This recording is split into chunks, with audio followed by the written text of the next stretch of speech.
Hi, this is Anna with 10 Stars Property Management. I am here to walk you through how a maintenance request is handled. These requests can be made by the tenant in place or one of our inspection results.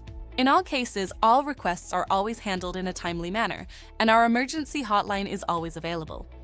For any non-emergency repair that reaches the value limit set on your contract, we will contact you and get your approval. At all times, you can log in your portal and see what requests are open, in progress, or completed.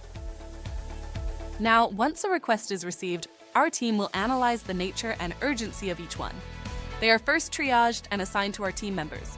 Our office team will reach out to the tenant, request further photo or videos about the issue, and troubleshoot.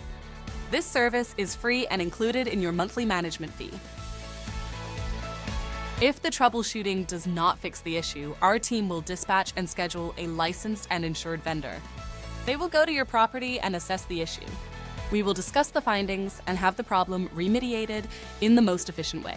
Our team will do their best to get you before and after pictures, GPS tracking location, detailed description of the repairs, as well as the time and parts used on site.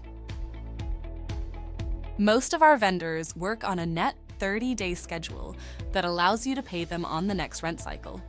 In most cases, you will not need to make advance payments for repairs. Those repairs will be paid by your rent funds. We may request funds if the repair is substantial or very large. Our team will reach out and let you know if it is necessary. That's it, folks. Please feel free to reach out with any questions.